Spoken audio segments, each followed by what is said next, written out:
In 1933, in Cleveland, Ohio, Jesse Owens became the first person in his family to attend college after being accepted into Ohio State University. What made it even more impressive was that he paid for his education through various part-time jobs, and his family fully supported his dream. That morning, the atmosphere at home was warm and emotional as Jesse prepared to move into the university dormitory. While helping him get dressed, his mother noticed a scar on the left side of his chest, a reminder of an accident he had suffered when he was just 5 years old. After saying goodbye to his family and leaving behind a little money, Jesse went to visit his girlfriend Ruth and their young daughter Gloria. Before leaving, he handed Ruth an envelope containing money to help support them.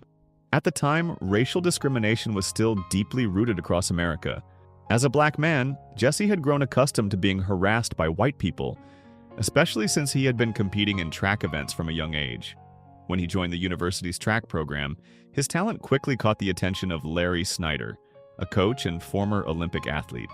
Seeing Jesse's potential, Larry invited him to aim for one of the most prestigious competitions in the world, the 1936 Summer Olympics in Berlin. Larry warned Jesse not to let racism distract him. Conditions in Germany were even worse for black people and Jewish citizens than they were in America. The country was under Nazi rule, led by Adolf Hitler. He urged Jesse to stay focused on training and give everything he had. Larry reminded him to keep chasing medals and never become satisfied with his achievements, even though Jesse had already matched the record of the fastest runner of the time, El Wofford, in the 100-yard dash. Without hesitation, Jesse accepted the offer. For the next 28 months, he would train intensively under Larry's guidance in preparation for the Olympics. And this was only the beginning. This is race.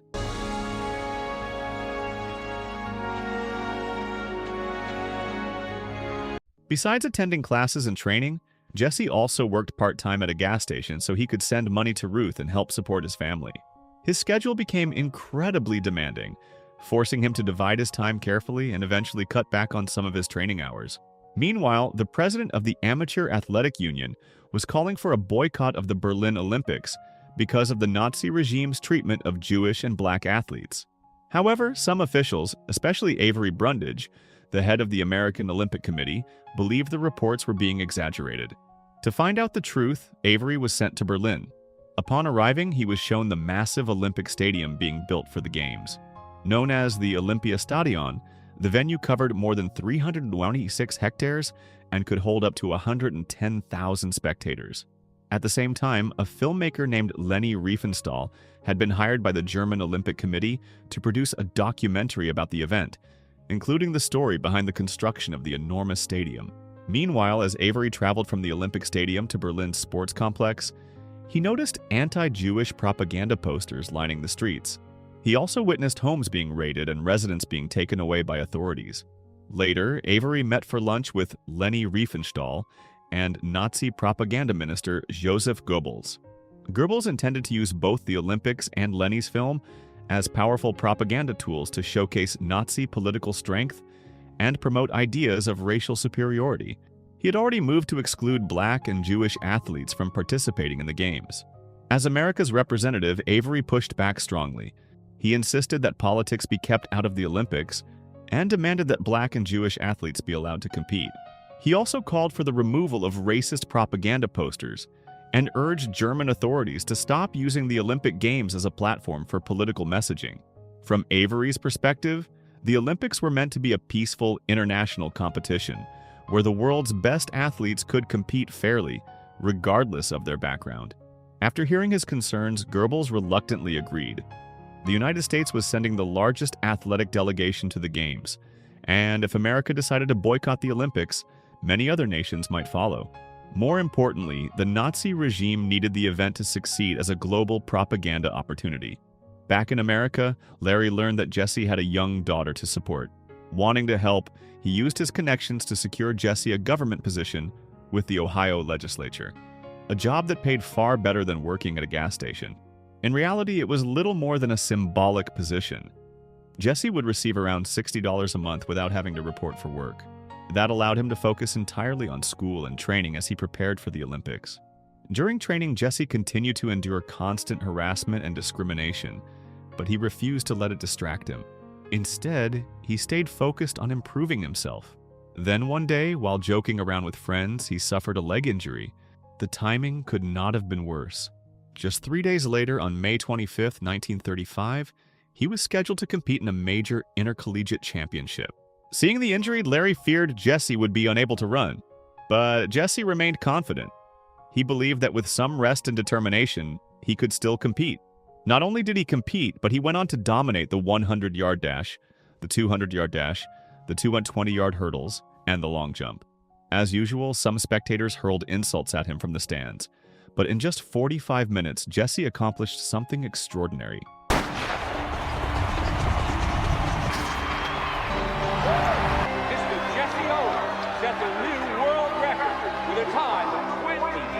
He not only won his events, but also set 3 world records in succession.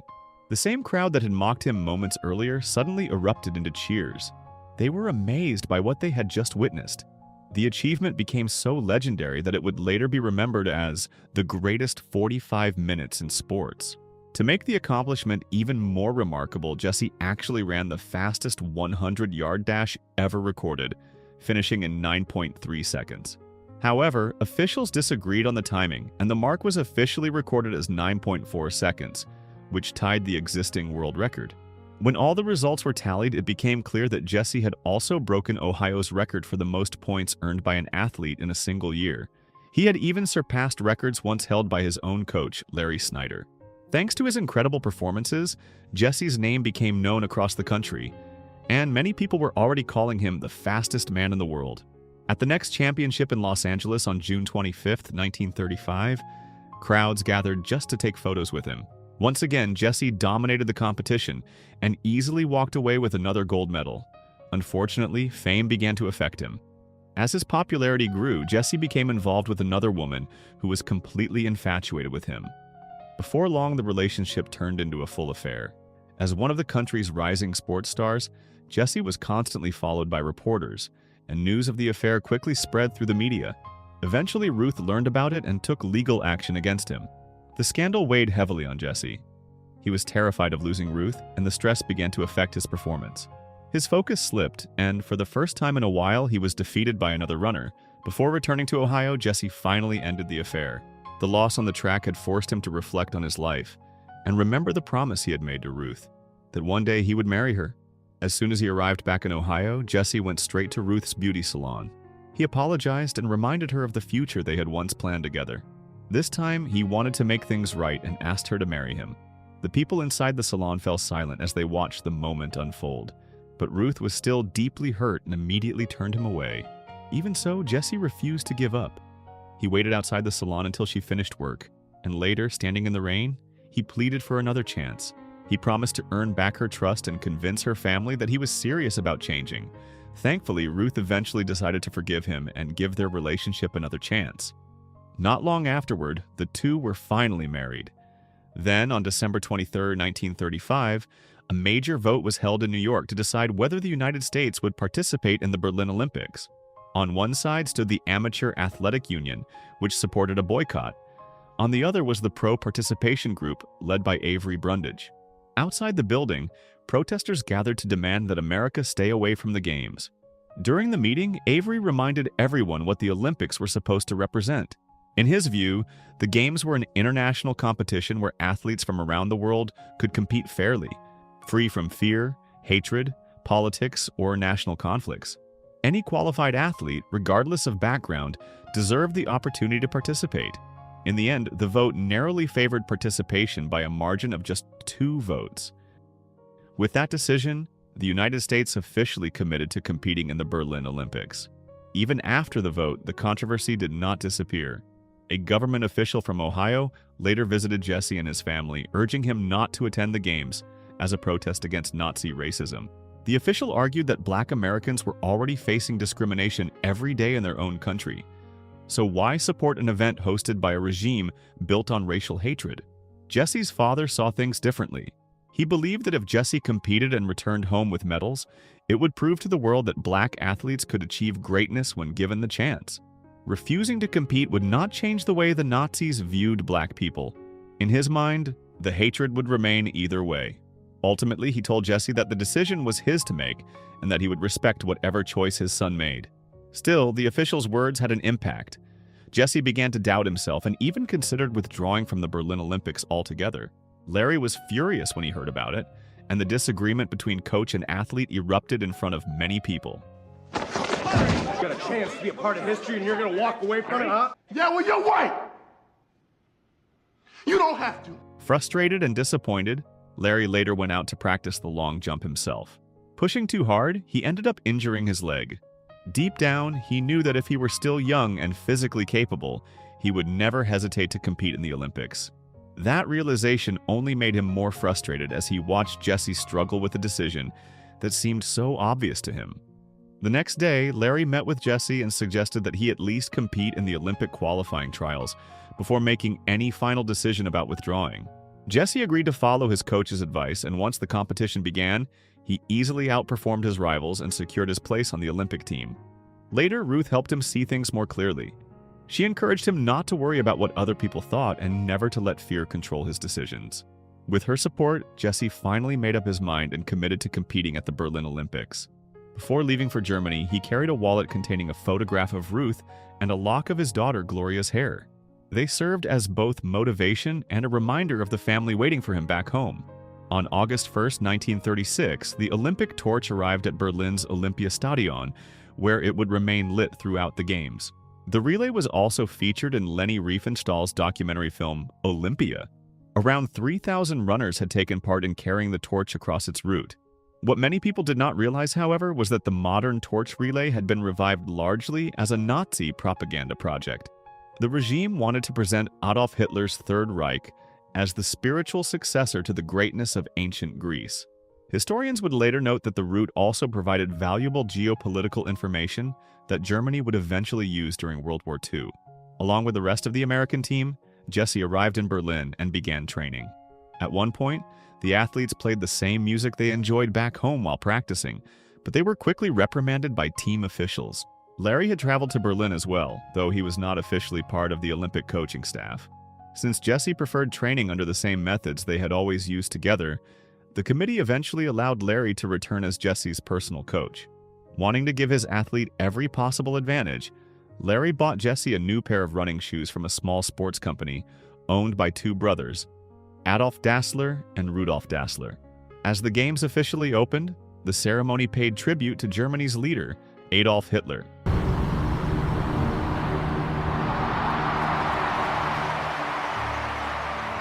Soon afterward, it was time for Jesse to step onto the track and compete in the 100-meter sprint wearing his new shoes.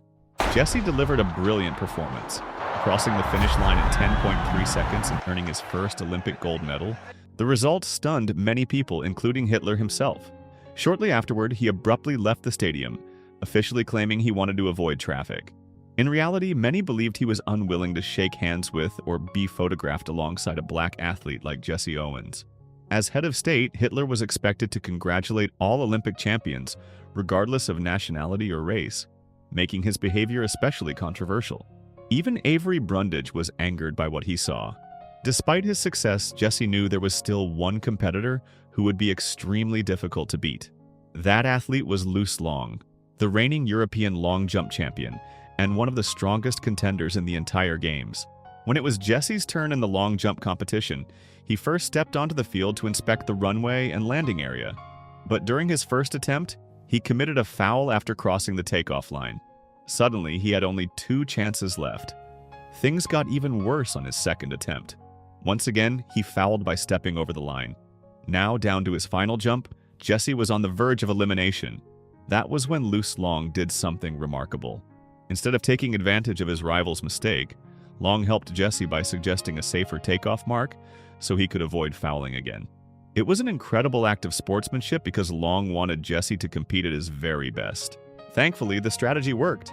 Jesse completed a clean jump and advanced to the long jump final alongside Long.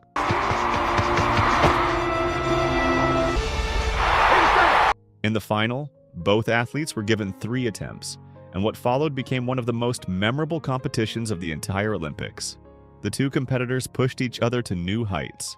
Time after time, records were broken. Long would set a new mark, only for Jesse to surpass it. Then Long would respond with an even better jump, and Jesse would answer once again.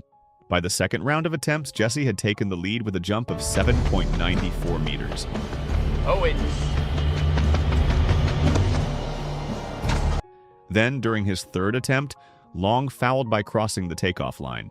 With that mistake, Jesse was officially guaranteed the victory and secured his second Olympic gold medal. Even so, Long encouraged him to take his final jump. He believed Jesse could go even farther, and he was right. Jesse soared through the air and set a new Olympic record with a jump of 8.06 meters. Have you seen this before? After the event, Jesse and Luz Long spent time together talking and getting to know one another. During their conversation, Long spoke openly about the darker side of life under the Nazi regime. He described how many troubling actions carried out by the government were hidden from public view. According to Long, the Olympics themselves were being used as a massive propaganda campaign designed to improve Germany's image before the world. That was one of the reasons he had helped Jesse. Long wanted the world to see that a man who faced discrimination could still win through talent, hard work, and fair competition. He also expressed hope that Jesse would go on to win a third gold medal in the upcoming 200-meter race. Meanwhile, Joseph Goebbels had no interest in giving Jesse any more attention.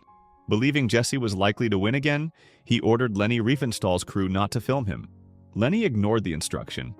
Determined to document every important moment of the Olympics, she ordered her team to film the 200-meter race regardless of who won.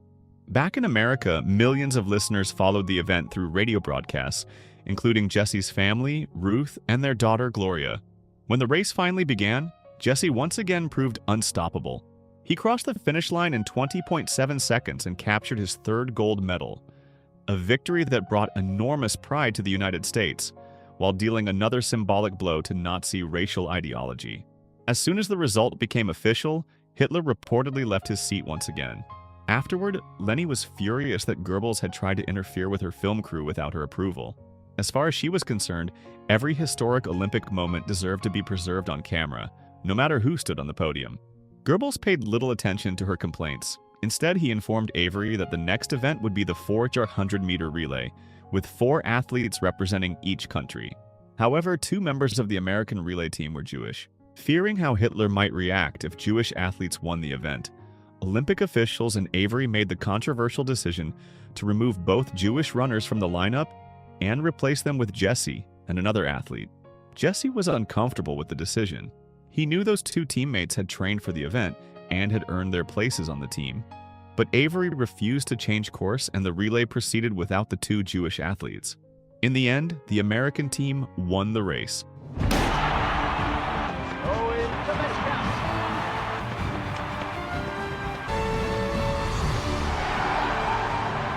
With that victory, Jesse Owens secured his 4th gold medal of the Berlin Olympics and cemented his place in sporting history. Before returning home, Jesse handed his medals to Larry and invited his coach to hold them. After all, Larry was the person who had believed in him from the very beginning, given him an opportunity, and supported him every step of the way. Not long afterward, Leni Riefenstahl approached Jesse with a special request. She wanted him to recreate his famous long jump so her cameras could capture it more effectively for her documentary. Leni wanted people who had not been present at the stadium to fully appreciate the incredible achievement of a black athlete who had spent much of his life facing discrimination, yet still managed to make history on the world's biggest stage. 3 years later, in September 1939, Germany invaded Poland, officially beginning World War II. Meanwhile, Luz Long's act of friendship toward Jesse would eventually carry consequences of its own. He was sent to the front lines by the German military, and despite the war, he and Jesse remained close friends. Their friendship lasted until Long was killed during the Allied invasion of Sicily. Back in America, Jesse's father eventually retired and took a job as a janitor at Ohio State University. As for Jesse, his return home was celebrated by millions.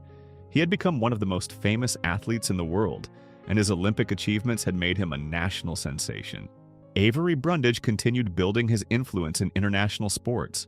In addition to helping ensure American athletes participated in the Berlin Olympics, he later became president of the International Olympic Committee in 1952 and remained in that position until his death in 1975. Larry Snyder also continued his coaching career at Ohio State University until retirement. Over the years, he trained numerous successful athletes, producing a remarkable legacy that included 14 world records, 52 American titles, and 8 Olympic gold medals.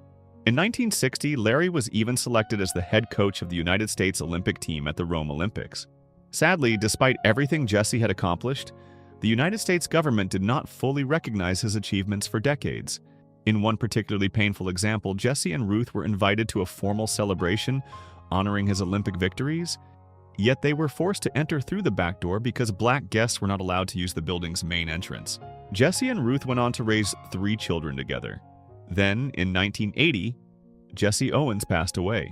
What makes his story even more heartbreaking is that true national recognition arrived only after his death. In 1990, 10 years after he was gone, he was finally awarded a prestigious national gold medal for his Olympic achievements and officially honored as an American hero. The film closes on a touching note as a young fan asks Jesse for an autograph.